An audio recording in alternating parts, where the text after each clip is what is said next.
Underdog is the leading place to make all your sports picks, and you can play now in your state. Millions of fans have already won billions making picks on Underdog, and it's easy. All you have to do is download the app and choose whether a player will go higher or lower on one of their stats. You can choose strikeouts, total bases, or home runs, or go higher or lower on three-pointers or rebounds. You can play with as little as $1. If you get everything right, you could win up to 1,000 times your money.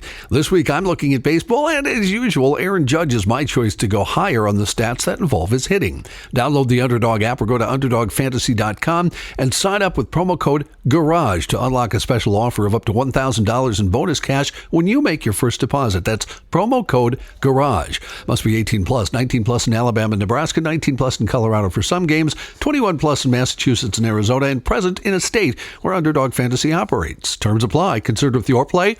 Call 1-800-GAMBLER or visit ncp.gambling.org. In Arizona, call 1-800-NEXT-STEP or text NEXT STEP 53342. In New York, call the 24/7 Hope line at 1-877-8-HOPE-NY or text HOPE-NY. Fratelloni's Ace Hardware and Garden Stores brings you Garage Logic Podcast number 388, May 26, 2020. The record high on this date was in 1978. It was 96 degrees. The people who owned lake homes had the kids swimming that day because Aquaside had been to their beachfront and made it clear of weeds and unknown vegetation and algae. Aquaside products are easy to use. They begin working right away. They're registered with both the EPA and DNR, and the products are completely safe for you, the fish, and your family. There is no need to let weeds overtake your lake or pond this summer. Maybe you got a swimming hole out back. Call today. They'll identify your weed problem and make sure your place looks great all summer long. 1-800-328-9350 or go to aquaside.com. And on this day in 1992, the kids would not have been swimming. It was 34 degrees was the low on this day in 1992.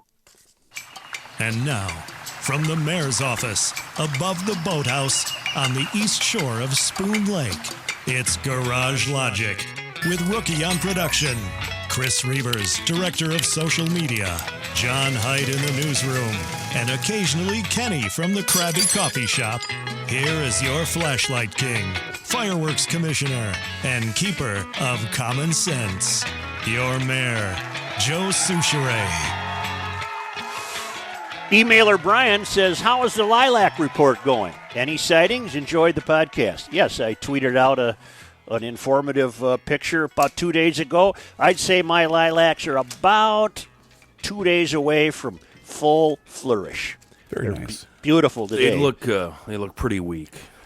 Yeah, but even overnight we've had some expansion of the flowering, and the smell is gorgeous. And I'm saying we're about 2 days away, and that'll put it right where it usually is, even though the climate's changing dramatically. I don't know what Minneapolis has in store for itself. Oh boy, they have a big problem on their hands.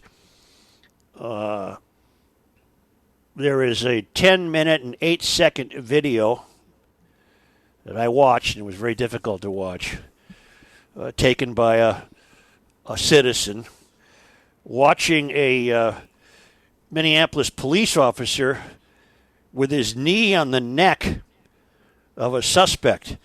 We now know that man's name is George Floyd. This happened yesterday, Monday night. He apparently there was a 911 call that a fellow was trying to forge a check at a store there on 38th in Chicago, and the police rolled up, and they found a man believed to be in his 40s sitting in his car. Officers ordered him to get out of the car, and when he did, police said he started to resist the responding officers, but apparently not very well, because the officers were able to get the man into handcuffs and noted the man appeared to be suffering a medical distress. Video taken by bystanders shows one of the officers holding the man down on the ground, pressing his knee into the man's neck as the man repeats that he cannot breathe. I got 4 minutes into the video and turned it off this morning, and then thought, well, no, this needs to be discussed. Yeah. So then I fired it up again and watched all 10 minutes and 8 seconds. And for almost 8 minutes, this cop has his knee on this guy's neck, and the guy is pleading with him. By the way, he's handcuffed, on his stomach on the street. He's not resisting. He can't. He is not capable of resisting. No. And it got to the point where the crowd around him were begging the cop. They were begging him, "Can't you see what you're doing? Can't you see? He can't breathe, man. Let him up. You've already got him under control. Let him up." And he didn't let him up. And I found it to be a video of horror in the sense that the officer would occasionally glance at the people hectoring him, but expressionless, almost as though he had a faraway look in his eyes. I'm getting psychologically deep here, and I have no right to, but it was almost like he was in a trance.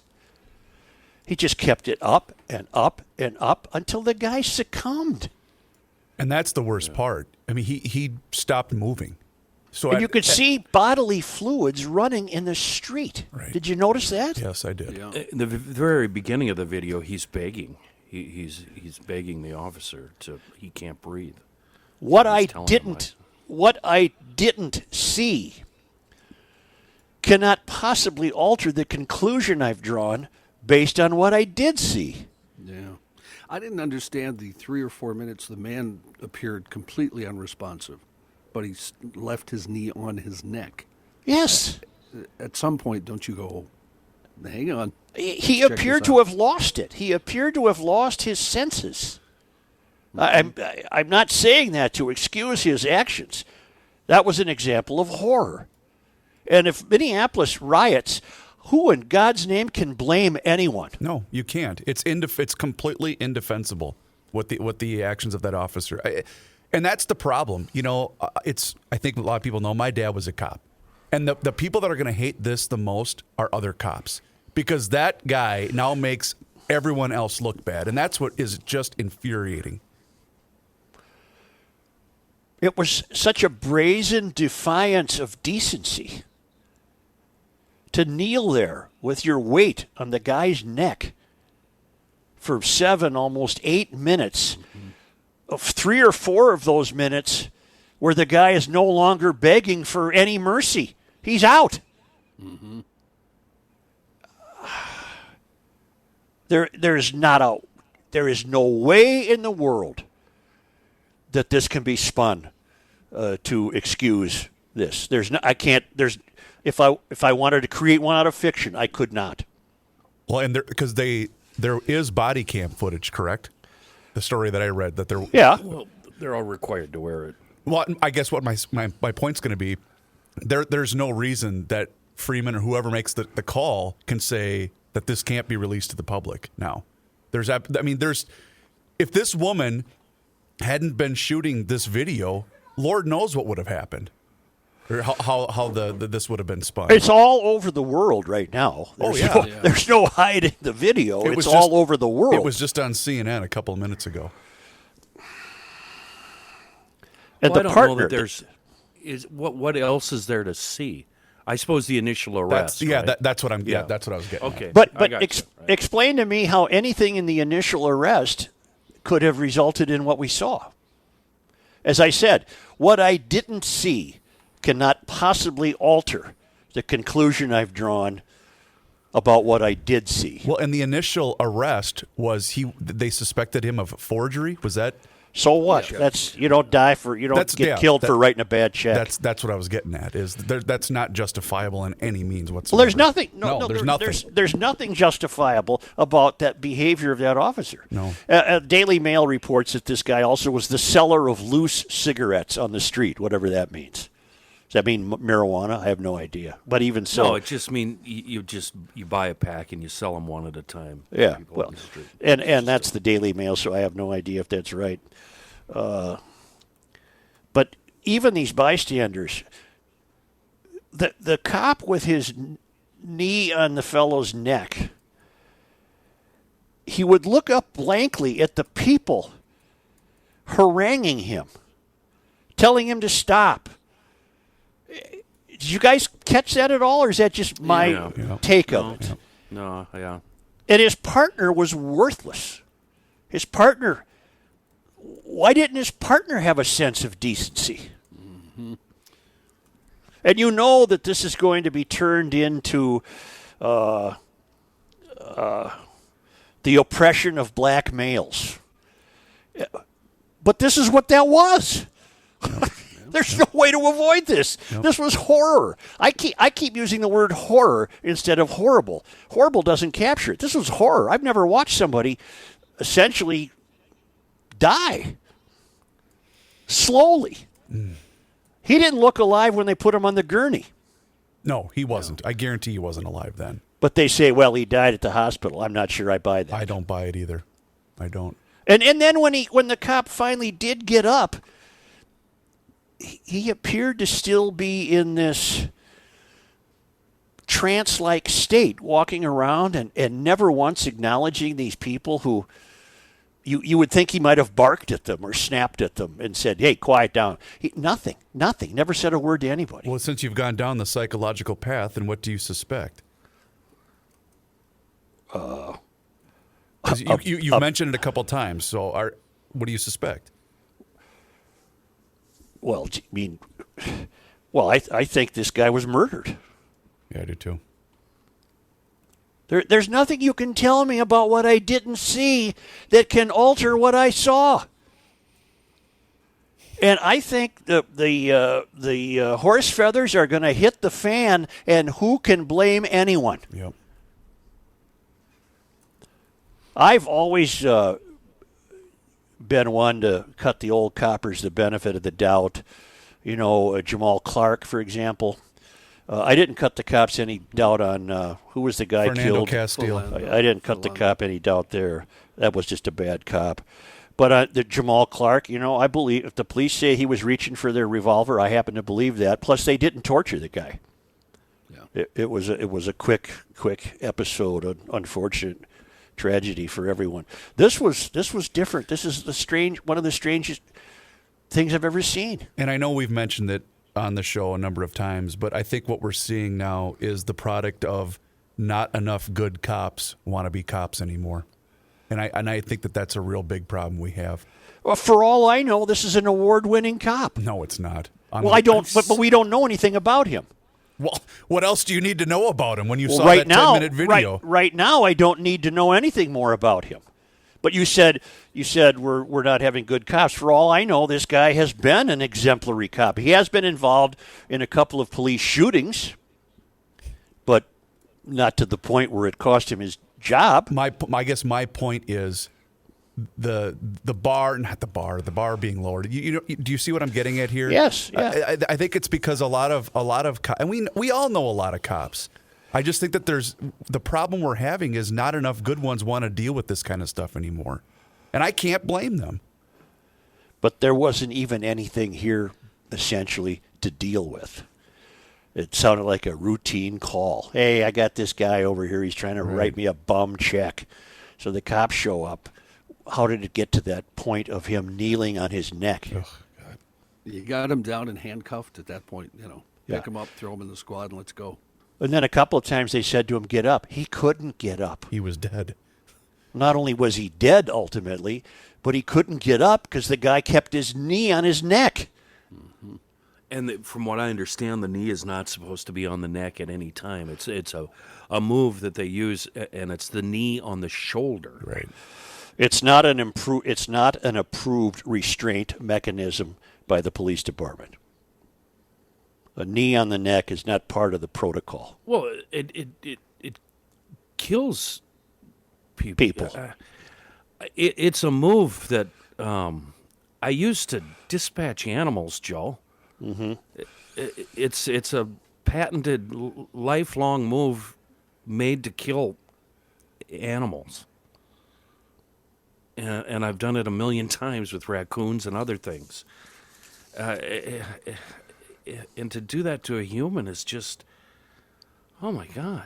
That's why I had to stop watching it. I couldn't believe what I was seeing. And then, you know, you add in the bystanders that are standing there going, come on, man. You can't breathe, you know. And like you said, the guy was just in another world. And here's the other issue. I fear that what Joe said earlier about how you can't blame any of these protesters for lighting the city on fire. Of course you can't. But I also have a feeling it's not going to be just one protest. You know, this isn't going to go away anytime soon. I think every time that there's new information that comes out about it, people are going to riot, and they have every especially right to. as the information comes out that it's not a violent criminal thing. It wasn't, them arresting a guy who was robbing somebody at gunpoint or beating somebody up on the train. It was, come on, it was a guy with checks, really bad checks, forgery. No, I'm just jumping. That's non-violent, and I realize it's a white cop against a black citizen, but this is more than just the so-called air quotes black community. This is virtually every single one of us. I'm as upset as they are. And Rook, it's not jump in. just. And don't feel like you're sitting safe over there in St. Paul. This is a concern for all of the Twin Cities and the suburbs. What I thought, I watched the entire video, and the hair is raising on the back of your neck. Now, in that situation, I'm sorry if I'm repeating, but I'm just going to tell you what I thought. I am not a cop. I don't know. Your adrenaline probably starts running, and I'm not excusing this cop, but we don't know what point too long is, but that was too long. 7 minutes of having his knee on the guy's neck. Again, I don't know what the number is, but that was just too long. You could tell. Brooke, there is no number because he was already handcuffed. Right. He couldn't offer resistance. B, it's illegal to put the knee on the neck. That is not part of a restraining protocol used by the police department. Okay. What is C? Let me switch topics. What I was saying earlier, Rook, is what I didn't see cannot possibly alter the conclusion I've drawn about what I saw. In other words, okay. You know what I mean? Yes. He's initially arrested, and of course they're going to say he resisted. We don't even know if that's true. But if he did, he apparently wasn't very good at it because he was quickly in handcuffs and down on his stomach on the street, and then the knee for seven minutes, almost 8 minutes, and he got murdered. In my estimation, he was killed. Well, and when he passed out and he wasn't saying I can't breathe anymore, I don't. Part of the training, I would imagine, is he becomes a patient or somebody that you have to revive or make sure. And you had what, 3 cops sitting right there? Well, you had his partner, who I'm assuming was his partner, who struck me as absolutely worthless. Yep. Officer Tao? I don't know who it was. Okay. Is that his name? He was the one standing off with the bystanders, yes. Yeah, Officer well, he Tao. was worthless. Do you know him? No, I don't know him. I just know him from, she looked at his name tag. Here's what I would do, and this has never happened to my knowledge in this country. Here's what I would do, and I'd do it today. Skip the rigmarole, we're going to be told. Skip the BS about, well, we need more time to invest. Hey, the entire world has seen 10 minutes and 8 seconds of this, so skip the BS. Right. And either the mayor or the police chief come out and say, this was a horrible situation of a police officer who acted beyond any reasonable means of professionalism. He will be prosecuted to the fullest extent. His badge and weapon have been taken from him. He is no longer on the police force. But we're going to get a week of BS. We're going to get a week of, well, we don't know all the facts yet, and what facts don't I know? Right. What I didn't see cannot excuse what I saw. 100%. I follow And that. to get in front of a community that is going to be justifiably irate, I would get out so in front of this and tell us the truth. Well, I know we're not going to hear from the officer that had the knee on his neck, but I wonder, what was he thinking? Brooke, to me, he looked like, who did we lose? Who's not on the air with us? It might have been Johnny. No, I'm here. Oh, Is here. Kenny still with us? Yeah. Oh. I'm here. I lost my train of thought. His mind. Oh, Rook, to me it almost looks like he was in a trance. He would occasionally look up at the people hectoring him Yeah. with no expression on his face whatsoever. He never said a word to the people hectoring him. He never barked at them and said, "Shut up, you don't know what you're talking about. I have my duty to do here." Whatever BS he might have said. He never said a word. And then once he got up and wandered around the street, he never said a word to the people who were jawing at him. That's true. And that jiu-jitsu guy, he knew his stuff. Do you think that What jiu-jitsu guy? The bystander that was saying, that's a jiu-jitsu move, and the guy that was really barking at him and saying you're cutting off his airway, right? And he was 100% right. That's why I don't understand why the officer didn't go, he's a bystander, but he's kind of right there. So I'm gonna lay off this knee move. Like Kenny said, he had an otherworldly look on his face. Do you think that, I'm just speaking out loud, do you think that he realized what he had done and went, "Oh God, my life is over"? When would he have realized that? I got that read, Joe, when they put him on the stretcher. I got the read. If you go back and walk, he's pacing around a little bit, and I got the feeling, accurate or inaccurate, he realized this was bad. I'm in trouble. I think he did right away. Well, good. He should. Maybe he snapped back into reality. But part of what you're saying about the whole trance aspect, I'm wondering if when I'm way out on a limb there, by the way. That's just my personal observation. I have nothing to corroborate that or provide any means of understanding if that's true. It's just I've seen dozens and dozens and dozens of police video as we always have, and there's always at least been a tit for tat between the coppers and the bystanders. And there wasn't a word spoken by this guy. Not a word. I don't get why he had to be on the ground for so long. Neither do I. Well, he must have, if he was indeed on something. I don't know if that's an accusation for this poor soul or not. But he was a big guy. They may have been worried about him, going nuts if he's on PCP. But at that point, they had he was enough in bodies. handcuffs. He was in handcuffs. Right, but I'm saying at that point he was in handcuffs and he was under control, and they could have. I mean, they didn't need to apply that much pressure. That's what I don't understand. I'll be anxious. I've already read some of the comments. In the Minneapolis Tribune will not be allowing comments, as you might expect. I can understand that in this situation. The Pioneer Press and its story has allowed comments, and many of them are preposterous and foolish and terribly racist, keeping in mind that word has lost its meaning. Boy, I just think unless a city authority, no less than the mayor or the police chief, must immediately confront the truth. If you get a bunch of stalling and you get a bunch of the bureaucratic BS, it's only going to contribute to to tempers flaring.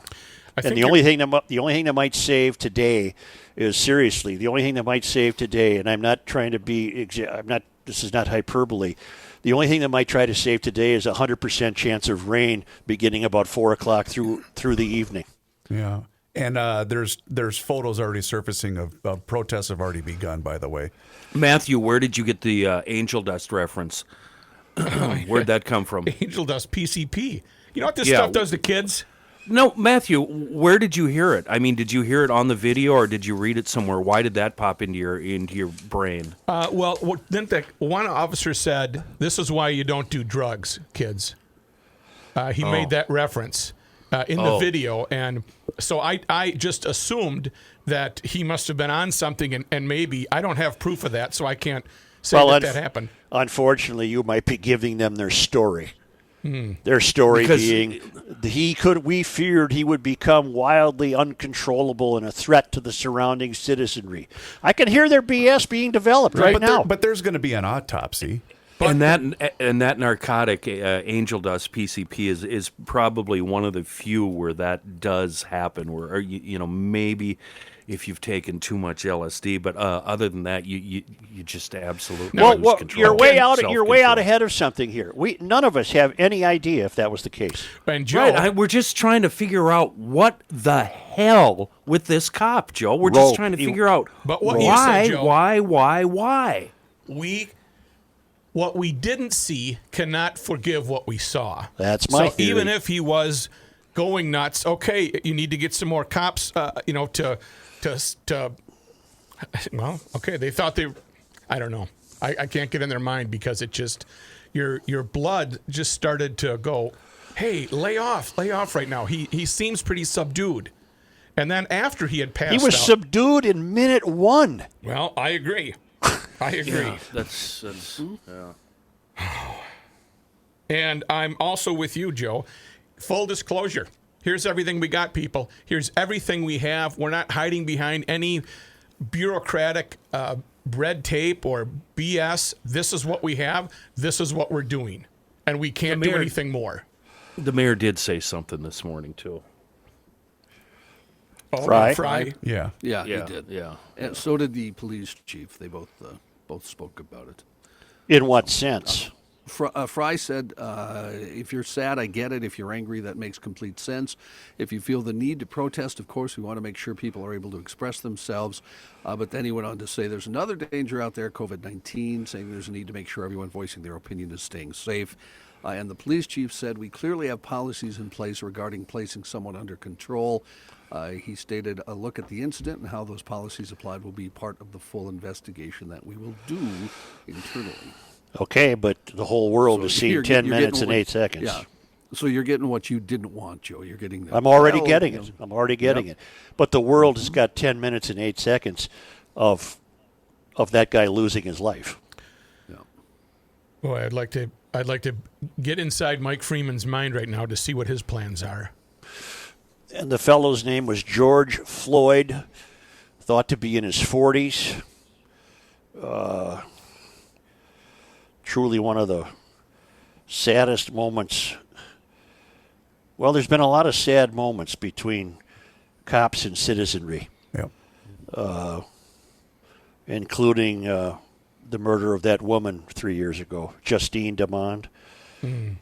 But this is a horror that,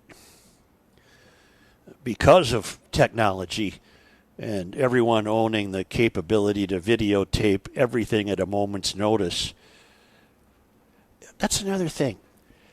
He had to realize he was being filmed. Yeah. He was being filmed.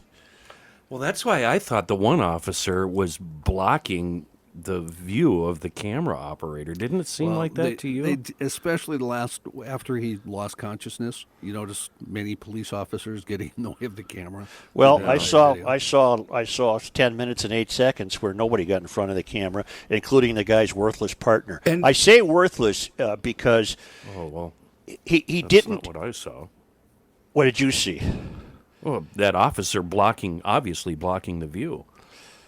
Well, I saw him. I saw him attempting to, but I got a clear view of it for 10 minutes and 8 seconds. Well, and here's the other question. The photographer kept moving, yeah. Here's the question that needs to be asked then. You mentioned the worthless partner. There was at least, 5 cops that were on that scene that you could see from the video. And how did not one of them go, dude, get off him? Jim, come on. Interesting that you bring that up because the mayor, who we make fun of a lot, but he said on Twitter today, when you hear someone calling for help, you're supposed to help. This officer failed in the most basic human sense. He said it serves as a reminder of how far we have to go. So that's when I watched, I thought the same thing. There's a bunch of police officers here. Somebody should go, hang on a second, pal. But nobody Is there no, if somebody's yelling for help, there can't be a code of... When I say his partner was worthless, I'm referring to the short-haired, possibly a Hmong fellow. Yes, he was, and his last name was Tao. Okay, and when I say worthless, by that I meant he surrendered his decency. He should have tackled the guy off him, dragged him off him. Well, but I also think, I'm not defending again, but seeing what I saw, I think Officer Tao was trying to also distance the people that were getting in a little closer. He did yell several times, get back on the sidewalk. There was another young lady that was filming as well, and she kind of pressed, and he did say, get back, and he touched the one guy to ease him back, and he said, don't touch me. So he may have been trying to do some pedestrian control there. I don't think he was blocking. I don't think he was trying to block the camera. Okay, fine. He was doing pedestrian control. I accept that. but he knew perfectly well what was taking place. He could see just as plain as the other guy that when he doesn't respond anymore and he's at least passed out, you've stopped allowing air into his body. And I don't know. Stuff happens quick, but 7 to 8 minutes is not quick. No, and I just, I truly anticipate that this is going to ignite some problems. Oh yeah. This was too evident to anyone who watches. I'll be anxious to see if I get emailers defending this. I can't possibly imagine what they can dream up in their imaginations to defend this. I don't know how they could. Because of the slant that the Mysterians have placed against policing in general and police officers. I go into these stories ready to be extraordinarily objective and not automatically ready to condemn a cop. So I went into this story thinking, the headline, please, I can't breathe, man dies after being detained by Minneapolis police, FBI investigating. I went to the video and prepared to, is this going to be another cause celeb for Mysterians? No. This was the slaughter of a guy. And I got to witness it for 10 minutes and 8 seconds. And it was horror. It was absolute horror. Okay, let's fast forward now. What you've asked the politicians, the mayor, the prosecutors, full disclosure, here we go, we're doing it. If they do that and they're armed and they say, this is what happened, this is the penalty, this is how he's going to be charged, and we're sorry and this is horrible. How does the African American community, the black community, how are they going to handle this? Because there's going to be a lot of people that are outraged, and that's rightly so. But this doesn't cause Matthew, for unruliness. It shouldn't just be them. It should be every single one of us. I include myself in that group. All races, colors, ages. This is all of us. This is, and rightfully so. They should be pissed off. But this is all of us. Nakima Levy-Pounds, we've almost developed an axiom for her, that to her, justice is always finding the cop guilty. That's the only justice she will ever accept. In this case, she's probably right. Well, not probably. She's right. Yeah. She's right. But we've always had a bit of sport with her in the fact that, everything's racist with her. Everything's the cops' fault. Everything's white people's fault. In this case, how does she possibly get contested on that? Yeah, she can't be. And I don't think she will. I really don't. You were mentioning emailers earlier, Joe. I really don't think anybody that's watched the video, I can't imagine someone that can defend the actions of that police officer. I just can't. Well, going back to what I said, I always go into these prepared to give benefits of the doubt. So I watched 4 minutes of this, and I just didn't even want to watch it anymore. So I turned it off, and then I realized, no, I have to watch it. So I had to start over, and I watched the whole thing. And with each passing 30-second block, I couldn't. I was adding my voices to the voices on the street. Get off the guy. Get off him. And he looked up, and I'm not sure he saw anything. Well, and it's tough because there are so many good, qualified police officers and sheriffs, so to speak, and it makes all of them look bad. And that's, you can't, they're all made different. And I don't know this guy from Adam, so I've never run into him in any places, so I don't know what he's like or what Officer Tao is like, but... What client do you think would love to have their ad right now? I think we should take a break, actually. Wow. I actually think we should step aside for a brief I think we'll be back shortly.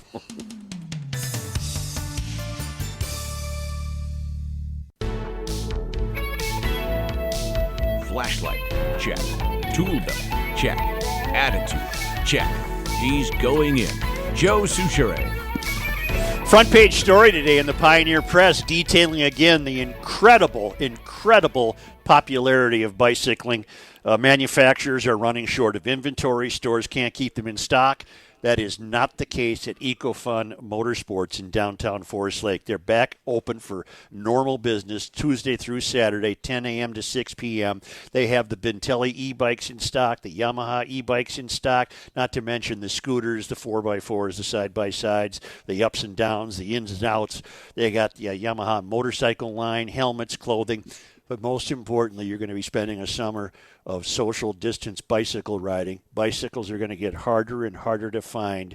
Not only does EcoFun have the bicycles, they have the best bicycles for your dollar in the bicycling business. They have 100 bikes in stock, and Tim will deliver your bike free throughout the Twin Cities metro area, and then also take care of it with great service if you ever need service by picking it up, taking it back to the shop in Forest Lake, servicing it, and returning it to you. Check it out. Check it out while you still can get a bike. I'm serious. Look at the story in the St. Paul Pioneer Press today. The world is going to run short of bicycles. Who would have thought of it? But not at EcoFun. EcoFun Motorsports in downtown Forest Lake on Highway 61. Here is John Haidt. Thank you, Joe. Wrapping up that story that we'd been talking about in the last segment. John, that story won't be wrapped up. That story won't be wrapped up for 2 years. It really won't. The FBI and Minnesota Bureau of Criminal Apprehension are investigating after a man died after being subdued by Minneapolis police. It happened just after 8 o'clock Monday night in the area of 38th Street and Chicago Avenue South. Police say a call to 911 was placed for a man who attempted to forge a check. 911 caller also said the suspect was still in a nearby parking lot. According to police spokesperson John Elder, he was ordered to step from the car. After he got out, he physically resisted officers. Officers were able to get the suspect into handcuffs, and the officers noticed the male was going into medical distress. The man, who police say is in his 40s, now been identified as George Floyd, was taken to Hennepin County Medical Center where he later died. Police said no weapons were used. Body cameras were activated. Several people surrounding the situation were shooting video. One video shows a police officer with his knee on the man's neck for a span of more than 5 minutes. The man can be heard saying he can't breathe. Our TV affiliate downstairs, 5 Eyewitness News, reached out to the police department. A police spokesman said they don't comment on investigations that the BCA is handling. On Tuesday morning, Police Chief Madaria Arredondo addressed a question about the technique involving a knee an officer was seen to be using in the video. He said, we clearly have policies in place regarding placing someone under control. Arredondo said, stating that taking a look at this incident and how those policies apply will be part of the full investigation that they will do internally. We've also found out now a nationally recognized civil rights attorney stated he'll be representing the family of George Floyd. Attorney Benjamin Crump issued a statement mid-morning Tuesday that he's been retained to represent Floyd's family. Benjamin Crump, if you're familiar with that name, he's been in a lot of national cases, including the Trayvon Martin case back in Florida. BCA stated it'll present its findings to the Hennepin County Attorney's Office for review. The FBI is conducting a separate federal civil rights investigation per request by the Minneapolis Police Department. And Governor Walz and several other politicians are weighing in. Governor Walz tweeting, quote, "The lack of humanity in this disturbing video is sickening. We will get answers and we will seek justice." Amy Klobuchar also weighing in, saying, "We heard his repeated calls for help. We heard him say over and over again he could not breathe, and now we've seen yet another horrifying and gut-wrenching instance of an African-American man dying. Every single person in every single community in this country deserves to feel safe." As the mayor of Minneapolis noted, this tragic loss of life calls for immediate action. To me, what's important is not that he was a black victim or a white cop. It could have been a black cop and a white victim. It could have been any number of combinations. What's the horror is the lack of humanity, is the absence of moral and ethical clarity.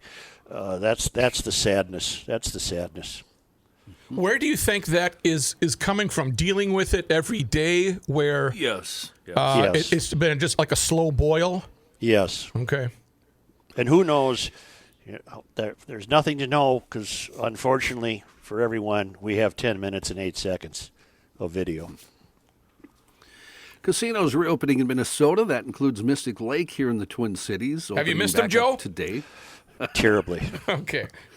The Star Tribune reporting that people entering Mystic Lake will have their temperatures taken and they'll need to wear a face mask. And the numbers allowed inside Mystic Lake, one of the 3 largest casinos in the state, will be kept to about half of its normal capacity. As sovereign nations, the Indian tribes that operate Minnesota casinos get to set their own timelines and rules for reopening. Unlike restaurants and bars that have to follow the state's orders, a lot of tribes, though, nevertheless, are using state and federal health recommendations to guide their decisions. And Mystic Lake, which is among the first of a number of non-essential businesses opening up again, is putting some of the strictest safeguards in place. Besides mandated temperature taking and the mask wearing, the casino will enforce social distancing, install plexiglass shields, and ramp up sanitation. Anyone who exhibits signs of illness will have to leave. Capacity on the floor, the gaming floor, will be monitored. Only every other slot machine will be used, and the number of spots at table games and bars will be cut in half.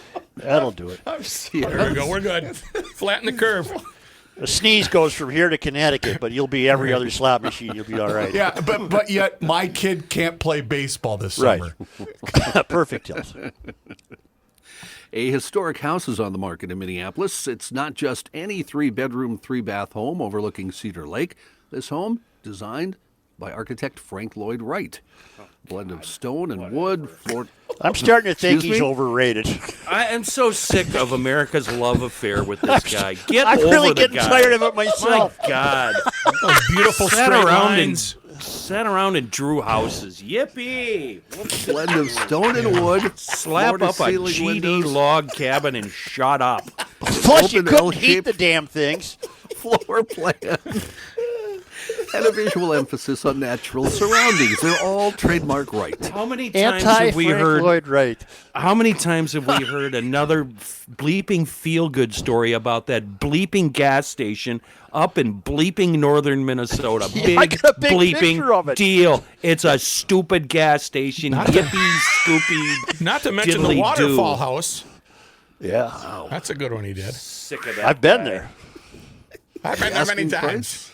Asking price for this house $2.75 million. The home was built Probably in worth about 1951. $400,000. It was built in Leaky 1951, roof and the pipes creak. added to the National Register of Historic coming in. Places in 2004. Did I just say a bad word? Nobody I hope heard not. you. Nobody heard you. Yeah. Twitter is seeking to expand its product features and policies after President Trump repeatedly pushed that conspiracy theory regarding the death of an intern who worked in former Representative Joe Scarborough's congressional office. The social media platform apologized on Tuesday morning for the president's insinuation that Scarborough, now a television host, may have been responsible for Lori Klazuta's 2001 death via Twitter, which has prompted calls for the company to remove the tweets. The statement from Twitter came shortly after it was revealed that the widower of the woman, Timothy, pleaded with Twitter CEO Jack Dorsey in a letter sent last week to get rid of Trump's tweets from the social media platform. He said in the letter there's been a constant barrage of falsehoods, half-truths, innuendo, and conspiracy theories since the day she died. The frequency, intensity, ugliness, and promulgation of these horrifying lies ever increases on the internet. The conspiracy theorists, including the President of the United States, continue to spread their bile and misinformation on your platform. In tweets this month, the president asked whether Scarborough, quote, got away with murder, and claimed it was why the MSNBC host stepped down from Congress. Falling Water is a house designed by architect Frank Lloyd Wright in 1935 in rural southwestern Pennsylvania. 43 Oh, I've not miles. been to that one. I've not been to that one. Oh, this is the other one. Say, can the president be sued? Can a sitting president be sued? I'll I look that don't up. think so. Libel, slander. Scarborough has a case. This is beyond the pale that this moron is tweeting that hinting that Scarborough killed this intern. I read everything I could over the weekend. Scarborough was 900 miles away when she died. She was not a marathon runner, as Trump has alleged. She had she had a fluttery valve in her heart. Yeah. She fainted. According to the coroner, she fainted and hit her head, and her injury was a blunt force injury to the head, but not by anything considered an abuse of any weapon or anything like that.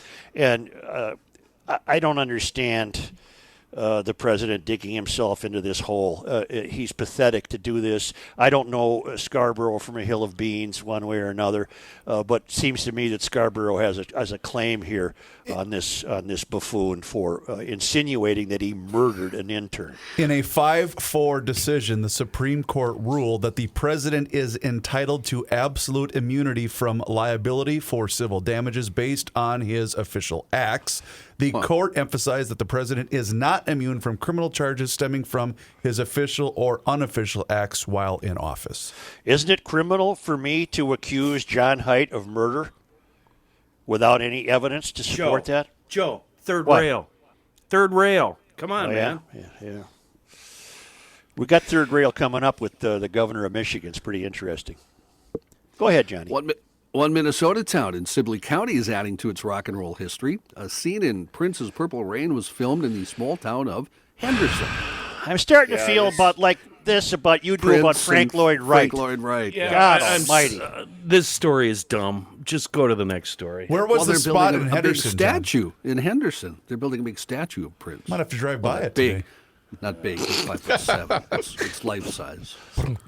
It'll be up in June. Isn't Henderson where they have the car show once a week? Yeah, it's really cool. But is it COVIDed out? I believe that they have suspended the car show. Yeah. COVIDed out. It's a new expression. Wow. Yeah. Some other nearby is where Prince said, "Well, you have to swim in the waters of Lake Minnetonka." She jumps in, and then he says, "Well, this isn't the waters of Lake Minnetonka." And it was really cute and clever and fun. And now dum-dums go down to the Minnesota there and jump in the river in the same spot, and they think there's something bleeping special. Sure, they're getting mystical powers. I bet they don't Just look go like what's jump her name? in Pig's Eye Lake. Who the hell cares? They're all the same. Boy, Kenny's in a good mood today. He really is, isn't he? Man. We might have you stick around to do Monday Night Sports Talk later Captain today, Kangaroo, your thoughts, Kenny? Boy, I hate that. Oh, my God. was Mr. Don't get me Rogers. started That's on Mr. that Rogers. ding-dong. Oh, wish I great had it. man. Bob Keeshan, great man, Rook. What are you the captain of? Captain Kangaroo is great. Nothing. Nut job. Nothing. No, great guy. Great guy. The Other, insane allowed to walk free. Some other God help me. notes. Honest to God. Queen Send them guitarist to the Brian May. Twitch farm. Brian May says he recently had 3 stents put in after he experienced a heart attack. May said Monday in an Instagram video the stents were put in after his doctor drove him to a hospital when he started feeling the symptoms of a heart attack. He said it was shocking because, quote, "I thought I was a very healthy guy." May I say something about Brian May? I'm going to second whatever you say because I agree. It's going to be about his hair. It's going to be about his hair, isn't it? Preceding this heart episode, I read, this is my fault because I read everything. I read that he hurt his butt in a gardening accident, whatever that would be, to the point where he could not sit down for weeks. What kind of gardening accident would result in a butt injury? Don't let anybody dig around your backyard. Come on over. I'll show you. What I thought you were going to say was, Brian, it's time to cut your hair, Brian. Yeah. You know he's a physicist? Well, figure it out then. PhD, right? He's a doctor of something. He's a doctor of the space or something. But he hurt his butt gardening. I don't get it. Well, he did have part of this started with he has a compressed nerve in his lower back. I wonder if that's maybe what we're talking about. And that's when he felt the pain at first, he just thought it was the compressed nerve. All right. No, I read he hurt his butt in a gardening And accident. I have the answer to that. Here we go. Less than a minute now. Tool time for 200. This term for a long-handled gardening tool can also mean an immoral pleasure seeker. Ken? What's a hoe? No. Whoa!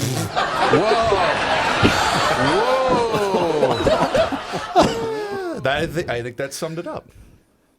One other music note, one of the truly great drummers in jazz history has died, Jimmy Cobb. The last surviving member of Miles Davis's Kind of Blue groundbreaking jazz album died Sunday, according to his wife. He was 91 years old. If you listen to jazz, Cobb played with everybody. Dinah Washington, Pro Bailey, Clark Terry, Dizzy Gillespie, Wes Montgomery, Sarah Vaughan, and the list goes on and on, but was mostly famous for playing in that band with Miles Davis. You know, Joe, it has me thinking now, your story about Brian May. You know what he should have done?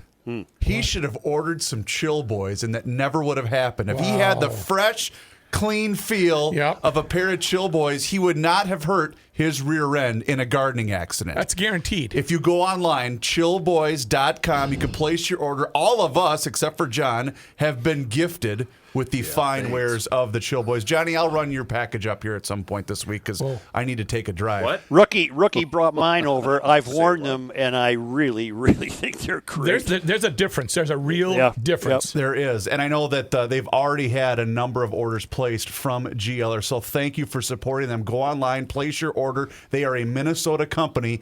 Chillboys.com, and please let them know that you heard about it on the Garage Logic podcast. I never thought I would say in public that I've enjoyed receiving some new underwear. That never was in my worldview, but I got to tell you, they're everything they're cracked up to be. They are. And you know what? We all wear them, right? Yep. Got them on now. I went through the drawer last week and literally threw away everything that wasn't Chill Boys. And I'm not kidding you. I threw away all of my underwear. So if I'm not wearing Chill Boys, I'm not wearing underwear. Johnny, Commando. Would you didn't want to donate this, those to? Would you didn't save want to us donate from this, those please? to Goodwill? We have a new problem with people wearing masks. It's called maskne. So it's acne from your mask. Can I tell you guys something? Sure. My right earlobe looks like a giant red Christmas tree bulb.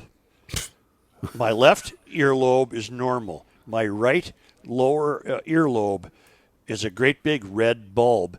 And I'm speculating, could that be a reaction to the elastic that holds on a mask? But wouldn't you have it on both ears then? You'd think so. I hope you're picking at it. You are, right? I'm trying to squeeze it. Oh, no. Good. Yeah, keep squeezing. Well, it's either that or I got bit by a bug. It's the only way you're going to find pressure and relief is if you itch and squeeze and prod and do all that's that the right. stuff. Maybe a warm Scratch it. towel. There you go. See if you can draw some blood or pus or Do something. you need any unguent or salve? This happened up Doctor at Lake Infection. Dr. Samir Jaber of Washington Square Dermatology says that while maskne may be more prevalent, there's no reason not to adopt a few simple practices to keep it out. Basically, all you have to do is wash your face because your face gets dirty from the moist, humid environment. And if you do develop the problems, get some lotion on it. 3 young Bolivian brothers were hospitalized after getting a black widow spider to bite them. Oh. Why did they want the spider to bite them? Why? Yeah. Why, John? Why? They thought it would turn them into Spider-Man. Oh, yeah. We're not dealing with some Siblings. difficult, complex individuals, huh? These siblings, ages 12, 10, and 8, found the spider while they were herding goats in Chianta. Yeah, I bet. Thinking it would give them superhero powers, they prodded it with a stick until it bit each of them. Finding them crying, their mom rushed them to a nearby health center, which transferred them to a nearby hospital. They were then transferred a third time, taken to the Children's Hospital in La Paz with fevers, tremors, and muscle pains. There they were treated, and they're all healthy now. They were discharged almost a week. $100 said they just want out of. They wanted out of the goat herding. They knew the Spider-Man thing was a BS deal. They were just calling it in. Yeah. A tough one to figure out who you're rooting for, if anyone. A woman is in custody after allegedly hitting a pedestrian who was running from a crime scene in Scottsdale. Scottsdale police said the situation started Sunday, 10:45 in the evening. Officers responded to a fight in the nightclub area near Scottsdale and Camelback Roads. Witnesses told police a man assaulted another man and then took off running from the scene. Short time later, as he was running in the road, that suspect was hit by a vehicle driven by 32-year-old Yesenia Garcia. According to police, Garcia left the scene because she was drunk. So she was arrested once police found her for DUI. The suspect who was hit was transported to the hospital with injuries. Current condition not known. Speaking of driving while intoxicated, a suspected DUI driver spent the latter half of his Memorial Day weekend in a stinky situation after he crashed into a liquid manure storage pond in Sacramento County. Wow. California Highway Patrol said the driver called dispatch around 1:30 in the morning asking for help after crashing into what was then known as only an unknown water source at a dairy farm. He had not yet realized what exactly he was submerged in. 48 minutes after the initial call, firefighters from the fire department found the driver and his vehicle well submerged in the manure pond. Officials later discovered that on top. Don't call it a pond. It's a pit. It's a manure pit. Yeah. Officers later discovered that on top of showing signs of intoxication, the driver had been trying to pull his vehicle out for about an hour by going reverse drive, drive. That's how you do it. Well, Yeah, and he if you couldn't speak get it English, the word is manure, not manure. It's manure. What am I my saying? neighbor, Manure? up to the country, he died. He died in his manure pit. He was walking on the crust and broke through. Are you serious? Oh, Yep, absolutely. in winter, serious. so it was frozen. Is that what you mean? No, it just develops a crust. That's it a bad crusts way to over. go. I didn't know that. And he was hanging on with, basically like ice. He was hanging on with his arms, propping him up. And his brother came along. He told his brother, go call 911. And by the time his brother got back, he was gone. That's a shame. Wow, That's a bad deal. Yeah. You don't walk on the crust of the manure pit. Got it. No, You don't pull thank on you for super- that. You I, should put that on a T-shirt. I'm going to remember that. Rook, I got one for you from your people here. All right. What are my polls doing? New video shows a drunk zoo visitor in Poland jumping into the bear enclosure and wrestling one of the bears. Wow. 23-year-old man was arrested for brawling the large brown bear named Sabrina at the Warsaw Zoo. He faces additional penalties because he wasn't wearing a mask. In the footage, the man, who was believed to be intoxicated, was seen already inside the exhibit as the female bear approaches him. He then jumps into a moat inside the enclosure to escape Sabrina's advances, but the animal follows him into the water. As a crowd watches, the pair fight each other in the water for about a minute, with the man at one point dunking the bear underwater. He then pushes the animal away before finally finding refuge on top of an artificial island. Emergency crews responded to the scene to remove the man from the enclosure. He was arrested, charged with animal cruelty, disturbing the peace, and not wearing a face mask under the country's coronavirus guidelines. Wow. I've got I want to share just a quick story about something like that. It wasn't at a zoo. In 1986, Peter Davis was on a holiday in Kenya after graduating from Louisiana State University. On a hike through the bush, he came across a young bull elephant standing with one leg raised in the air. The elephant seemed distressed, so Peter approached it very carefully, got down on one knee, inspected the elephant's foot, and found a large piece of wood deeply embedded in it. As carefully and gently as he could, Peter worked the wood out with his knife, after which the elephant gingerly put down its foot. The elephant turned to face the man with a rather curious look on his face, stared at him for several tense moments. Peter stood frozen, thinking of nothing else but being trampled. Eventually, the elephant trumpeted loudly, turned and walked away. Peter never forgot that elephant or the events of the day. 20 years later, Peter was walking through the Chicago Zoo with his teenage son. As they approached the elephant enclosure, one of the creatures turned and walked over to near where Peter and his son Cameron were standing. The large bull elephant stared at Peter, lifted its foot off the ground, and then put it down. The elephant did that several times and then trumpeted loudly, all while staring at the man. Remembering the 86 encounter, people could not help but wondering if it was the same elephant. He summoned up his courage, climbed over the railing, made his way to the enclosure. He walked right up to the elephant and stared back in wonder. The elephant trumpeted again, wrapped its trunk around one of Peter's legs, and slammed him against the railing, killing him instantly. The next line probably wasn't the same effing elephant. I was wondering where the hell you were going. Oh, my God. I posted that. I reposted that on Facebook. I was laughing so hard going, no way. And then it picks him up and slams him into the railing and kills him. Probably wasn't the same effing elephant. Well, that reminds me of a story that Chief Offside Correspondent Kelsey sent about the Italian funeral dog. Oh, tell me this. A Jewish fellow on vacation in a small town. I don't know why it's a Jewish fellow, but a Jewish fellow was on vacation in a small town in Italy, and he came out of the cafe with an espresso, and there's a funeral procession going down the street. It's one black hearse, followed 50 feet later by another black hearse, followed by a man with a dog on a leash, and behind the man with the dog on the leash were 200 guys in single file. Wow. And the Jewish fellow's curiosity got the best of him. He went up to the guy with the dog on the leash and said, "Sir, I know this is a terribly inopportune time to bother you and disturb you. I'm sorry for your loss, but I've never seen an Italian funeral like this before. I'm wondering what happened." And he said, well, it's my wife and the first hearse. She died. Well, how did that happen? Well, she was yelling at me and my dog attacked her. Oh, I'm sorry. Jeez. And well, who's in the second hearse? Well, that's my mother-in-law. Whoa. When my wife was yelling at me and the dog attacked her, she intervened. Then the dog turned on my mother-in-law.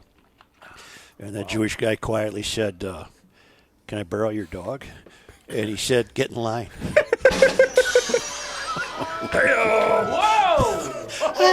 I have to laugh. Say, we were out at dusk last night. Too many mosquitoes.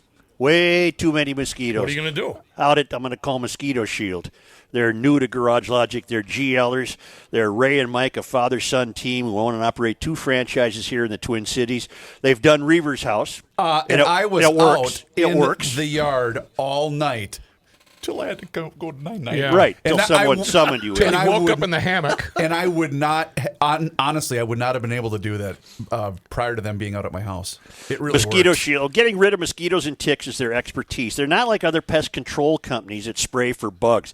These guys get rid of mosquitoes and ticks only, and they have a special formulated product to get rid of it. I normally would find that to be B as in B, S as in S, but I've talked to them about it. You can't buy this stuff at Fratelloni's. They're going to take care of you and your yard. What a great indulgence to give yourself a mosquito-free yard. They come out every 10 to 17 days for an application, and they do this until fall when the mosquitoes and ticks go dormant. You can find them at m-oshield.com, mosquitoshield.com. That's m-oshield.com. Just click on the locations, and you'll find them. Or give Ray and Mike a call at 612-619-1556. Their territory runs east of 169 all the way to the St. Croix and north from Forest Lake down to the southern border in Lakeville, and you will have a mosquito and tick-free summer in your backyard.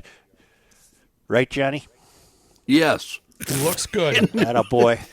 Thank you, New York, Joe.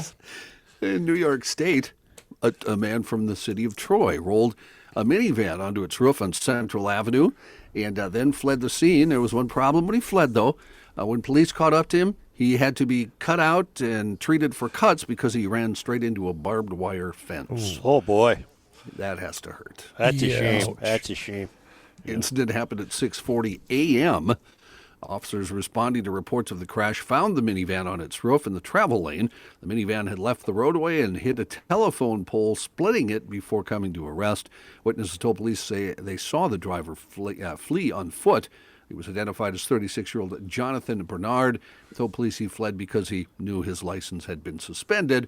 Officers also soon determined he had taken the vehicle from a repair shop in Troy, where he works without the permission of the owner overnight. So he works on cars overnight, even though he doesn't work there. Johnny, thank you. Thank you. On that note, Stuff there, buddy. We'll look forward to you. What, are you going to be with us Thursday, I hope? I'll be back Thursday, yes. Wonderful. And Garage Logic will be back in just a moment. Hi, Kenny. It's your old friend Scott. I hope you're doing well. I just thought I'd let you know my son is now a DKMags.com customer. He picked up a pretty sweet AR last week and a scope, too. It's a CMMG and a 350 Legend. He likes oddball calibers for some reason. Now that the range is open, we're hoping to get some gunny time in soon. Just waiting for some ammo to arrive. Sincerely, Scott. Thank you very much, Scott, and thank your son Simon, too, as well. What Simon needs is a big old bucket of bullets from DKMags.com and a huge stack of targets. Now, I'm not too proud to tell you, GLers, I don't know anything about a 350 Legend round. I've never even heard of it, so I looked it up. It's pretty cool. Straight-walled, less recoil, and less expensive. That's what I learned from the internet. If you need more info, you got to hit up the guys at DKMags.com. They're in New Brighton on Old 8 or Monticello Pawn and Gun. They've done me right. They've treated Scott and his son Simon very well, and they'll do it for you. If you need firearms, accessories, a bunch of bullets, or even if you just have questions, DK Mags, in my opinion, is the best gun shop in town. Log on to DKMags.com or head up to Old 8 New Brighton, a shop for GLers run by GLers, Monticello Pawn and Gun, and DKMags.com. This guy wears many hats, just not indoors. Joe Souchere. all about the money, honey. It's all about the money, honey. How would you like to save so much money? You don't even know. That's why you got to get in touch with Live Wire Solar. They're two brothers, Troy and Tim, good guys. They've been GLers since day one, and they want to tell you about the benefits of solar. Yeah, that's right, solar. Now, it's not just euphorians. It's actually a pretty smart business decision. If you are a business owner, check out the financial gain solar can offer you. It's just so simple. And you know what? The solar has come a long way since, I don't know, the first started. They got it down to a science. Businesses can get a 26% tax credit, plus you get front-load depreciation in the first year. Some businesses have recouped 50% of the cost of installation in the first year. So basically, you are going to be paid. You will be paid because you are producing energy. That is such a smart idea. Call Live Wire Solar today at 651-688-2400. They're online, livewiresolarmn.com. You're going to go green, but more importantly, you are going to save a whole bunch of green with Live Wire Solar. Tell them that the Rook sent you. There's all sorts of incentives. Produce your own power and your own independence with livewiresolarmn.com. 651-688-2400. Such. Man, there must be a lot of varieties of lilacs. I'm being sent a gorgeous photo from emailer Jake, who said he was having an urban bonfire the other evening and noticed in our lilac bushes a single cluster of white lilacs amongst the rest. I thought it odd and moved in for a closer look. I had never noticed this before, but our lilacs have a white highlight. Never have I seen this. Nor had I ever seen a random cluster of a different color. Thought you might enjoy this oddity in nature. I do. It's lovely. And as I said earlier in the show, mine are about a day or two away. Apparently, we're headed for some warmth and rain later this afternoon. Is that what I'm hearing? Yep. Yes. Lilac is a genus of about 20 to 25 cultivated species of flowering plants in the olive family. In addition to the cultivated species of lilacs, there are many more hybrids and over 1,000 total varieties of lilac bushes. I am told by the CP that ours are Korean, whatever that means. I have no idea. I think it means they're Korean. No Are they idea. North Korean or South Korean? I hope they're South Korean. Say, we've been talking about the Michigan governor. Is it Jennifer Whitmer or Gretchen? Gretchen Whitmer. Well, you know, those politicians, they live in their own rail. I'll say. She faced backlash from Republican lawmakers after a reported request from her husband to get the family's boat out of the water before Memorial Day, far from their home in Lansing.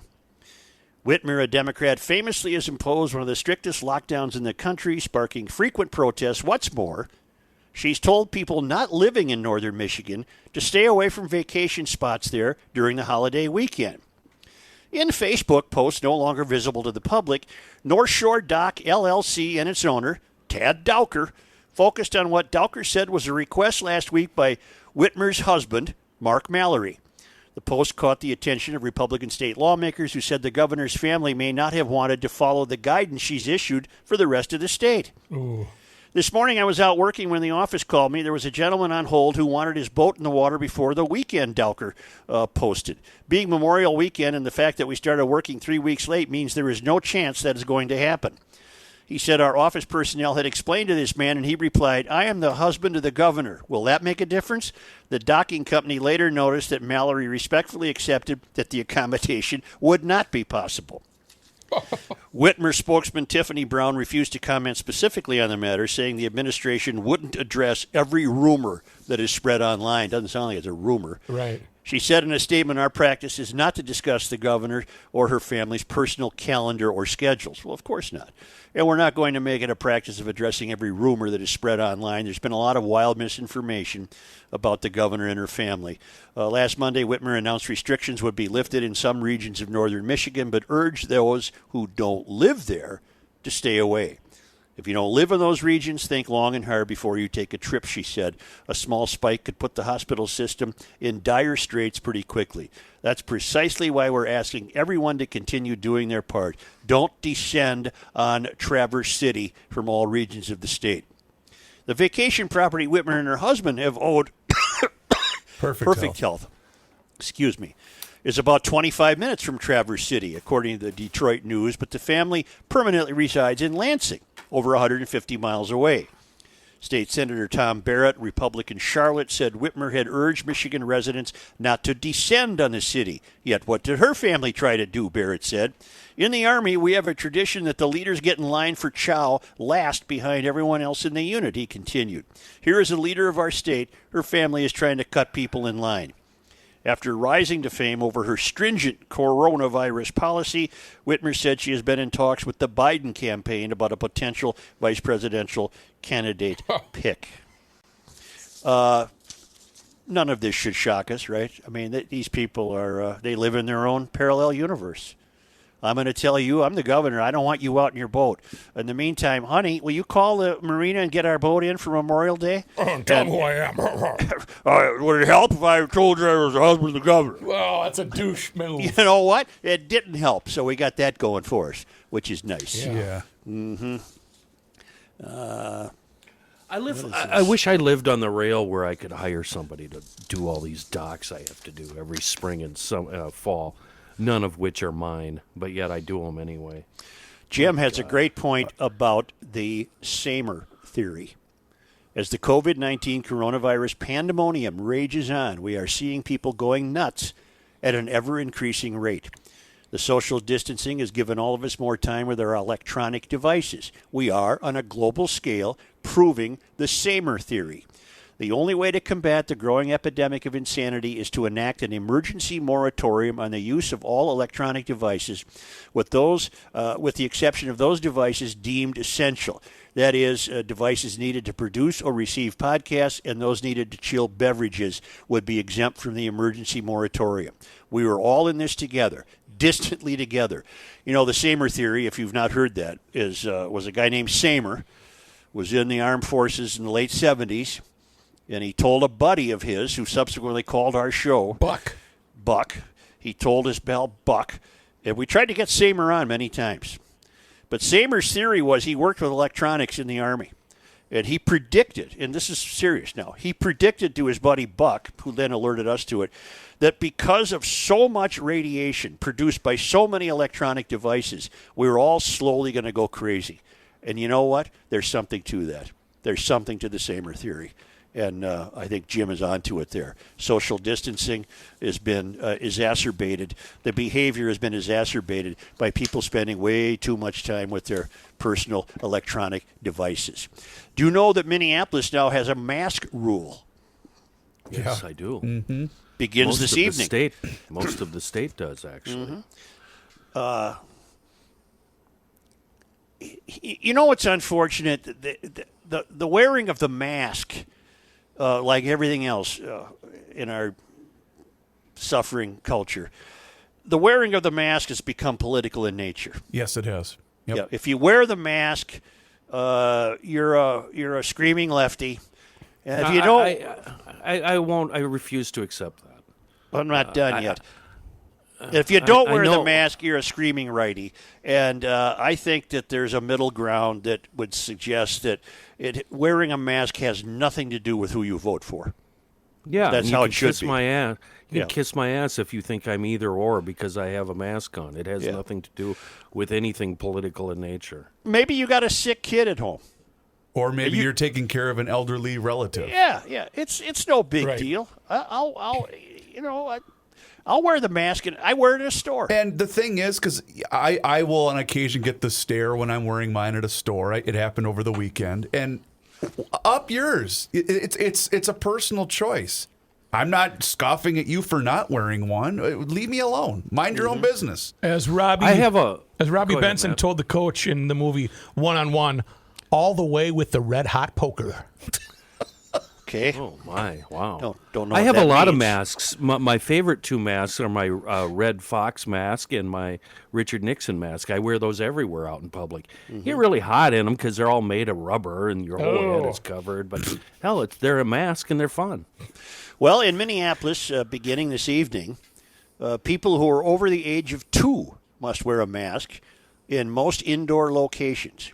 People can wear multiple types of masks, surgical, N95, or homemade, or other cloth items that cover the nose and mouth. This is similar to guidance from the Federal Centers for Disease Control and Prevention, which suggests that people 2 years and older wear cloth face coverings whenever people are in a community setting, especially in situations where you may be near people. Jason McDonald, a spokesman for the CDC's COVID-19 response team, said they do not recommend face coverings for children under the age of 2 because of concerns about suffocation. Well, let's not. Right.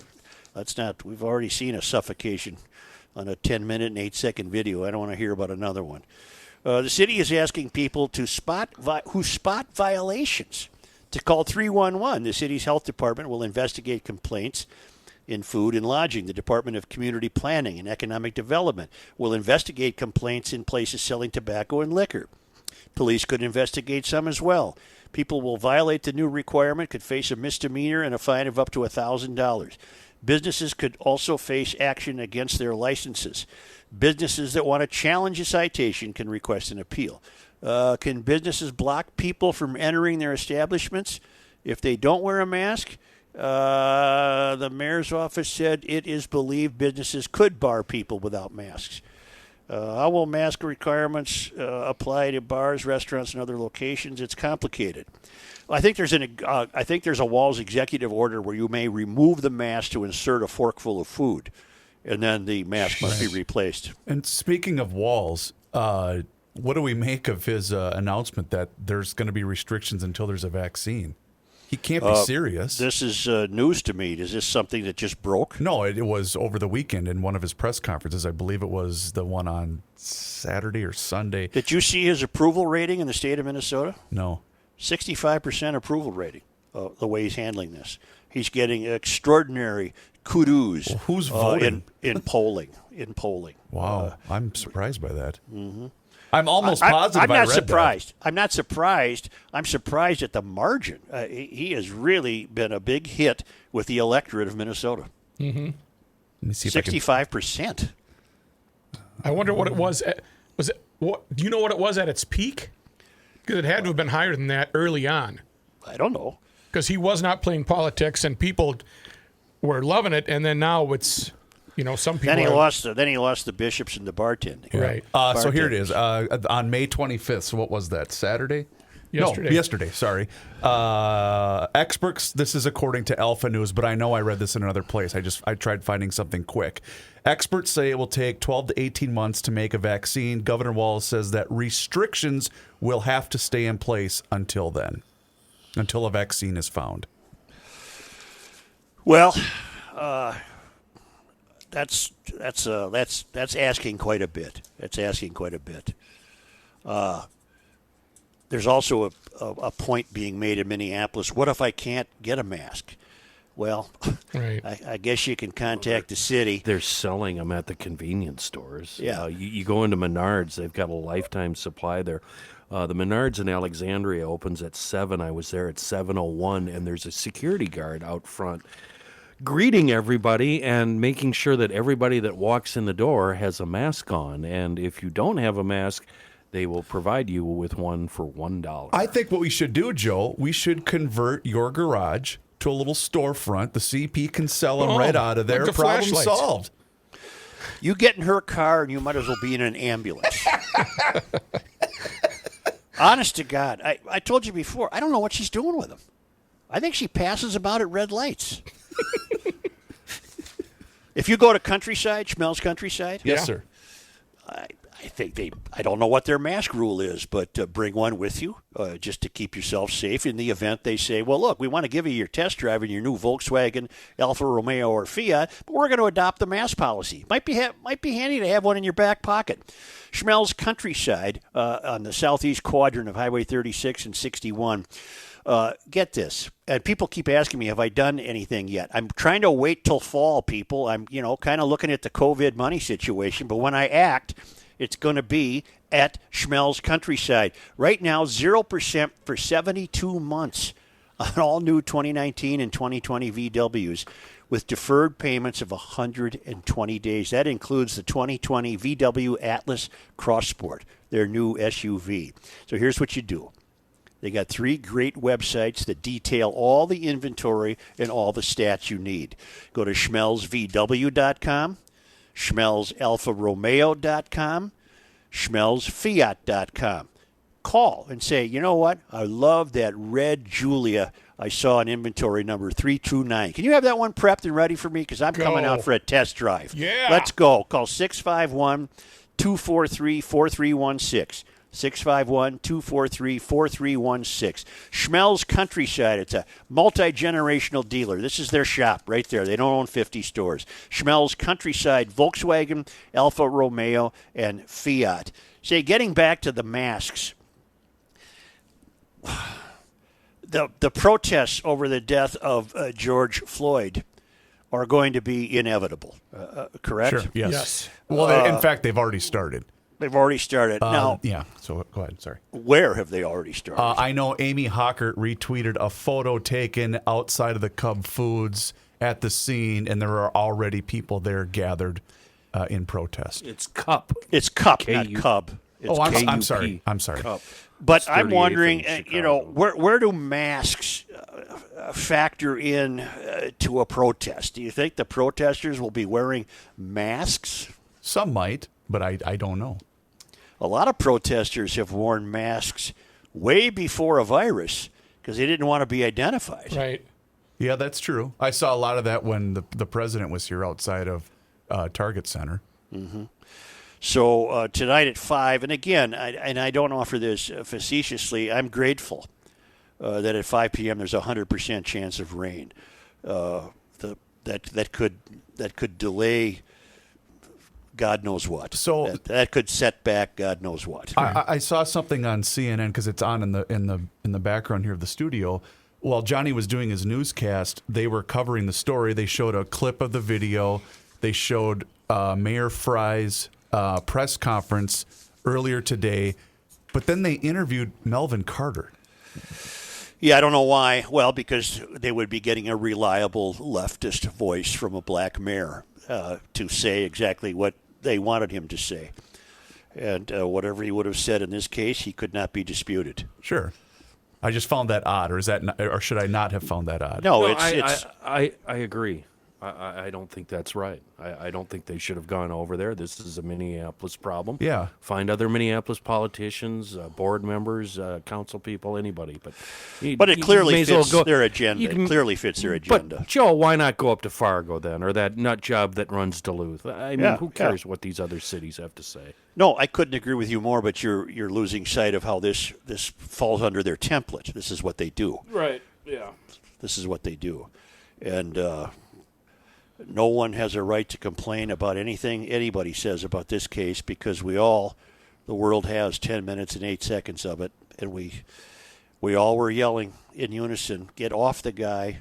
You've done enough. Get off him. He can't breathe. And just to show you how big of a story that this is right now, it's second with trending topics on Twitter underneath COVID-19. Really? Yeah. Well, because maybe really for the first time, there's clarity.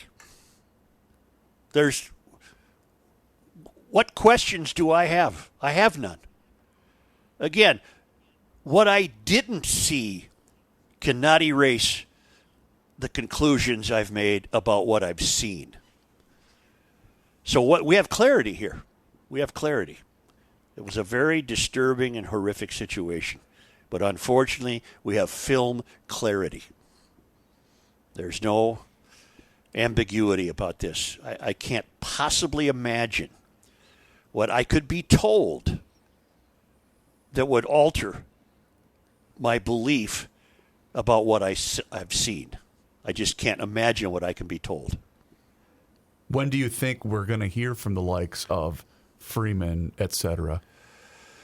No, he won't even receive results of the investigation for who knows how long. But you mentioned it earlier. Do you think he'd be smart enough to not get out in front of this, but just to come out soon to maybe ease some of that tension? I think that person should be the police chief or the mayor.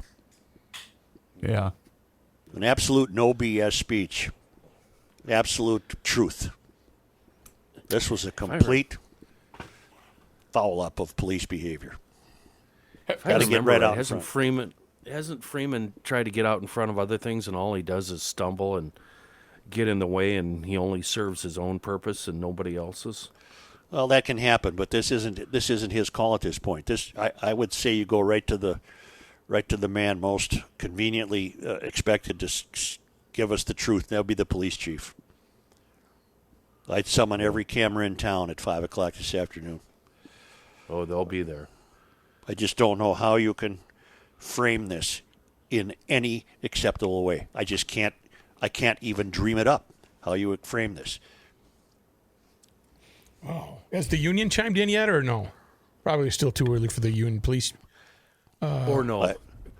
I don't know how they could chime in with anything that would be remotely acceptable to believe. Well, their only response could be he didn't follow proper procedure, and therefore the officer was terminated as a result of that. That's the only thing they can come out with.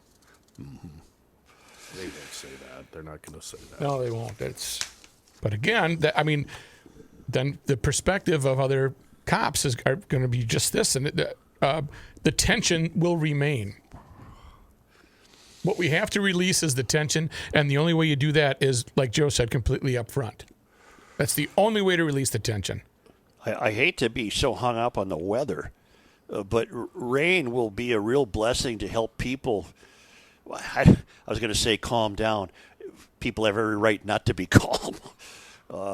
It's a tough one. This is a real tough moment in the city of Minneapolis. Yeah, and you feel for a lot of the residents and places of business too, because if it does get ugly, that's what's going to end up happening, in those neighborhoods, and that's really unfortunate.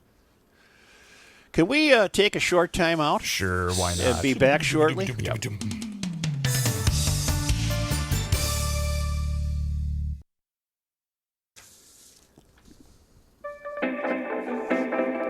University of Garage Logic, 98. College of Self-Esteem, zip, nada, nothing. Here's Joe Souchere. The best gall darn coffee in all of the land, be it out to the country or closest to the world's tallest buildings, you'll find it at The Coffee Grounds in Eau Claire, Wisconsin. Such, talk to me, Goose. You got a letter? You got an email? I got an email from Janine, self-proclaimed CI girl extraordinaire. Janine, hail the Flashlight King. Excellent coffee. Hail. Crackers and 9-year-old cheddar procured on Sunday from the Coffee Grounds. It was midday, so we didn't try anything from the bar, but wow, did they have an amazing selection of whiskeys and bourbons. Ooh. The humidor was open as well, and they have a unique selection of kitchen contraptions and utensils. Just a skip and a jump off 94 in Eau Claire. Highly recommended. Self-proclaimed CI girl extraordinaire, Janine. Eric and Julie at the Coffee Grounds, and we thank Janine for that letter. They've been roasting coffee since '96, and it just so happens that the Eric of Eric and Julie fame contacted me today with another note. Very good news. Just an FYI, guys, we are opening up the K Point Brewery and the store for seating starting on Thursday. Let everyone know they can stop in to grab a bite of eat, a pint of beer, a cigar, and enjoy them all on our 2,000 square foot outdoor patio. Now, this, of course, brought up a question in my mind, and Such, I'd like you to work on this while I finish this announcement for the Coffee Grounds. Yeah. 2,000 square feet, how big is that? Oh. Anyway, like I was saying, Eric and Julie, they've been doing a great job, and the one thing I want to really stress to you, if you live here in the Twin Cities, stop sitting in that 20-car queue to wait for a cup of coffee. Do it the safe way. Order from Eric and Julie at the Coffee Grounds and brew it up yourself. And you know what? If you live in Eau Claire, or like Janine, you were just passing through on a weekend, it's a great joint. Fresh meals, beer, booze, stogie. It's a one-stop shop for all of your needs. Did I say stogie? I think I meant to say stogies. They have more than one cigar. It's just a split second north of 94 on Southtown Drive. TheCoffeeGrounds.com. Please tell them that the crew at the GL podcast sent you. Did you figure it out, Joe? Yeah, 2,000 square feet is a comfortable size home for a family of 5. Generally, you'd get a living room, dining room, eat-in kitchen, and often a separate family room. Commonly, 4 reasonably sized bedrooms and 2 4-piece washrooms and powder room. So it's a lot of space. You didn't understand the question. What was the question? This was a math question. 2,000 square feet. How big is that patio? 7.17 square miles. That can't be right. That can't be right. Isn't it 2,000 500? square foot. It's 2,000 500 square by feet. 500 by 5, or is it 250 by 250 by 250 by 250? 2,000 square feet equals 7.174013E-5 square mile. It's 500 by 500 by 500 by 500. Yeah, whatever. They got room, is what you're saying. It's a big place. It's a big place. And I think that suffices to say it's a big place. TheCoffeegrounds.com. 59.6. Yeah. Just a minute. I got to get something here. My computer. That's so funny. Because he makes me do these things, I lose the computer. Look up on Google. I did. And the Google. Perfectly healthy. I talked to some people getting back to this sadness that we saw with the police officer's knee on the neck of George Floyd. Should police be required? This comes to me from somebody who I would say has euphorian tendencies, but also a very sound mind. Should police officers have a 4-year college degree? Should the craft of policing be turned into a very elite profession? No, I'm going to say no. Yeah. And here's why. It doesn't pay enough. You know, I know plenty of cops that didn't go to school. Right. Yeah, I mean, yeah, you go to, Alexandria or wherever to get your, but Right. no, I don't think a 4-year degree is required. And by the way, having a 4-year degree doesn't mean you're any better than anybody else at anything. That I makes agree. you a state. I agree. That makes you a state trooper. I believe that's one of the requirements to be a patrol state. Oh, is it really? Patrol trooper, yeah. You have to have a college But the degree. fact that the old school cop, you cannot have that anymore. There might be guys on the force that are old school cops, but in these times have changed. Society has changed. The tensions are always there. That has changed policing. We have to have all the the webcams, the body cams. There are checks and balances in place, and who knows why this officer? And I've talked to some of my cop friends. You can't put your knee on a neck or a head. That's just, you can't do that. And why he thought he needed to do this, it just shows their. What am I trying to say? That I don't know what there. you're trying. I don't know where you're going. I'm saying policing is different from my buddies that are cops that I graduated in 1987 in high school with. They've been cops for 30 years, whatever. But here's the difference, though, Rook, and not to interrupt you, but if this exact scenario, what we saw on video, had played out in 1987, there was no video. And I'm not saying that just because you were a cop back then meant you were a decent cop or whatever, but because this woman took this video, that's the only reason why the entire free world is seeing it. Agreed. And who knows how much we miss when the body cams or bystander cams are not filming the arrests. But what possibly could we have missed that would alter your conclusion about what you see? Saying that. There has to be. If this guy wants to be exonerated and proven to be in the right, there has to be. There's got to be a reason. There has to be. What can you think of one? Well, like Matt brought up early on, angel dust. If he was freaking out on the dust, then this could possibly be justified. And if he, in fact, was a big guy, I couldn't tell. Maybe the police had previous contact with this guy and they know him. There's got to be a reason because, like you said, if there's no reason, this guy goes to jail right now. Well, and remember, and stays there forever. Remember the situation in St. Paul when the officer was rear-ended by the individual, and we all were on somewhat of the fence, not knowing what really had happened until we saw the body cam footage, and then we went, "Oh man, this cop is way off the hook."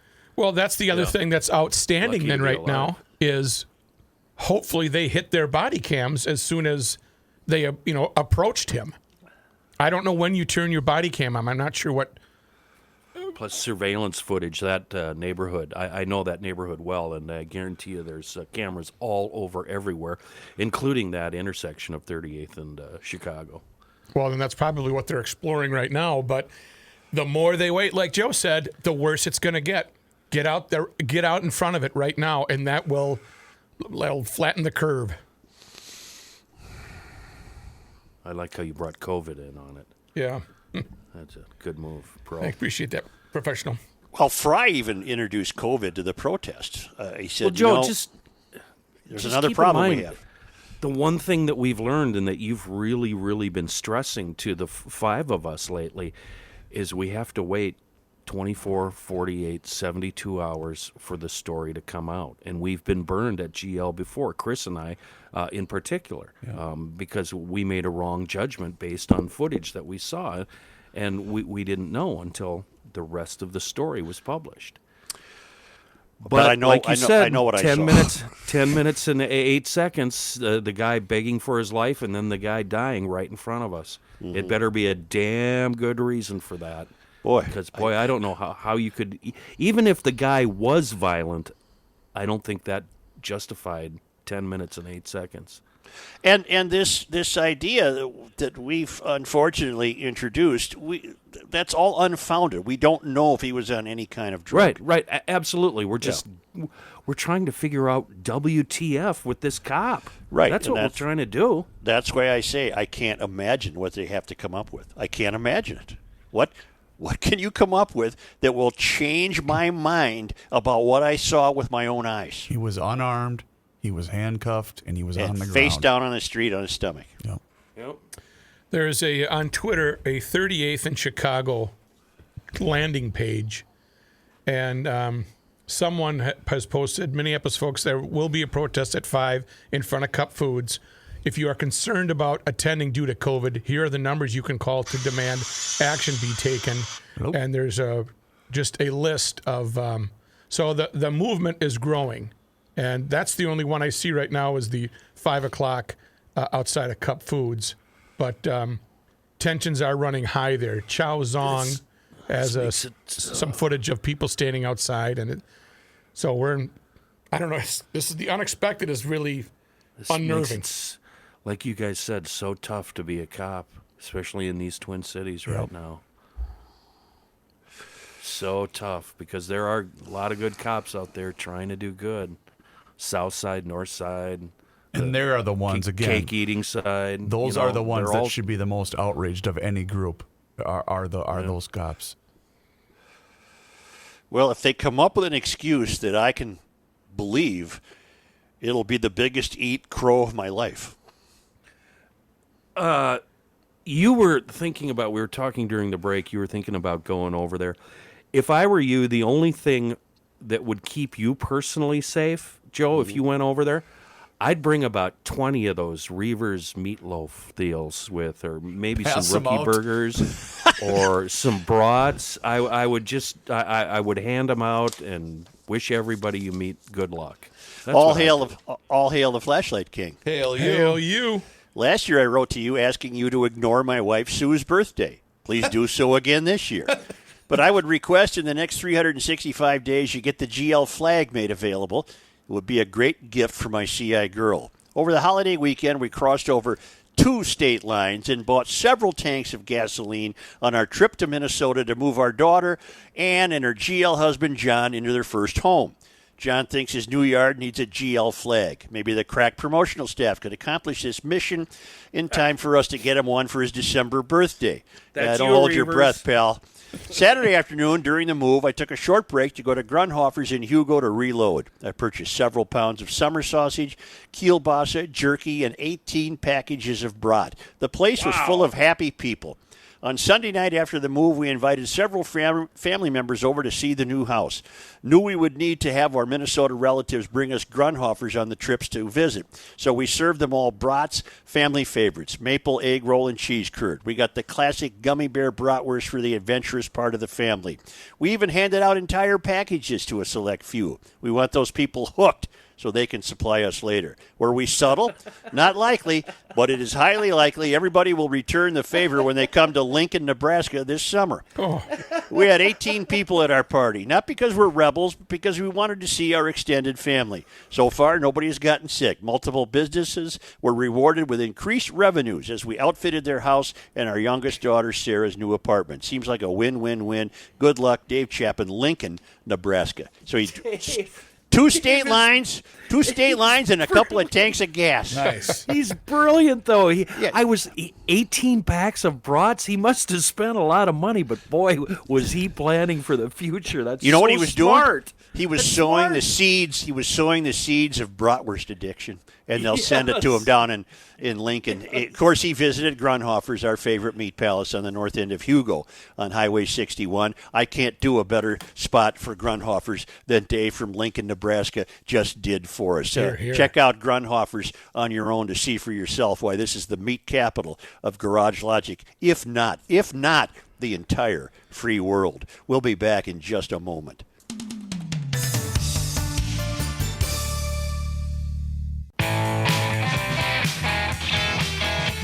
Here's a man. Give me one. Here's a man that likes to play soccer. Joe Souchere. What? Hey, my brother trying to just got himself a pontoon boat. Is it named Biscuit Whiskers? No. I think it's the SS Matamidi. So it's 81 degrees right now. If the rain holds, I'd love to catch a ride on that thing, and I'm going to tell them, just drive down the shore. I'll tell you when to stop. And if you do take a ride on that pontoon, Joe, Yeah. will you have a friend of Kenny's take a picture of it, then send it to Kenny so he can ask you what you're doing on a pontoon? Believe me, I'll know about it. If I see a bunch of kids swimming, I'm going to say, stop this vessel. I'm diving in right here, because that's going to be where there's an Aquaside weed-free beach. You can tell who's got the weed-free beaches. You can tell who's used Aquaside, because that's where all the kids gather. And they wouldn't mind if an old man dove off a pontoon boat from about 100 yards out and swam into their midst, would they? They'd start screaming and head up to the house. I'd have the whole beach to myself. But it would be weed-free, vegetation-free, algae-free. All you got to do is get a hold of our friends at Aquaside. In fact, they're a White Bear Lake company. Call Aquaside at 1-800-328-9350 or go to aquaside.com. They've been killing lake weeds safely for over 60 years, and I got this all figured out now. I'm going to hop on that pontoon boat, go for a ride, and where I see the most people swimming, I know that's where Aquaside has been used, and I'll go right into their midst and make funny noises, and I'll leave, and then I have the whole beach to myself. That sounds pretty good. Sounds very calming. Very calming. The rain forecast is changing. We were going to have rain at 2 o'clock. That's now off the books. Now it's only a 30% chance at 3. It's down to a 90% chance at 5 p.m. And again, not to be facetious, but I think right now a rainfall would be welcome in Minneapolis because there is no way that protests are not going to be held over the death of George Floyd. They need to have their say, though. Absolutely. I'm saying that. I can't believe. God, I hate agreeing with that creep of a mayor. Oh, it makes me so angry. Joe? But he's right. They need to have their say. But along the lines of that 38th, the Twitter site that I cited, here's tensions are going. This is one. Alice Jackson. Yesterday, a Minneapolis police officer killed George Floyd by standing on his neck until he stopped breathing. He didn't stand on his neck. He was kneeled. Okay, but this is what's going out there. This is our daily reminder that the function of police is to uphold white supremacy at all costs. Who was that from? Some lady named Alice A. Jackson. We are protesting today at 5 on 38th in Chicago. But this is the kind of it's going to gather this snowball steam, and it's going to get out of control. And Joe, and I don't think, honestly, I don't think that rain is going to temper any of this. I think people are so outraged, and they should be. I don't think rain is going to keep anybody away from this. I really don't. No, it probably won't, and maybe it shouldn't. I certainly don't disagree with the notion of protesting this. Good Lord. It was there for the whole world to see. And so we'll know more tomorrow when we come on the air. And by the way, because basically this broke late yesterday, early today, there are people that are just now discovering this. Right. That you can see both on social media channels and Yeah, I just muted my mic for 30 seconds to tell my kid to stay away from 38th in Chicago this afternoon. He hadn't heard about it. Yeah. Well, that's I hadn't seen the video until Joe, you sent in that text. Make sure, has everybody seen the 10-minute video? I saw the news reports, but watching that, everybody should watch that 10-minute video, as painful as it is, just to see the whole situation before you can comment on it and say this happened or I would have or he should have. But it's a must watch, and I think you have to go to that Darnell's Facebook page. All right, peace, brothers and sisters. It's going to be tough to hold your peace, but peace, brothers and sisters. Yep. It's going to be. Just speak the truth to us, police chief. And leaders. Get way out in front of this. Speak the truth. No right. BS. All right, you heard it from the mayor. That's the way it should play out. And if you are hanging out, sitting around, and you are not caught up on all of your Garage Logic podcasts, or any podcasts in Minnesota, Royce's got the podcast, Table Talk, Johnny Heights got some in the can. Garage Logic, go to PodMN, the app on your phone, or you can go old school, go to your computer, podmn.com, to find all podcasts Minnesota. Brett?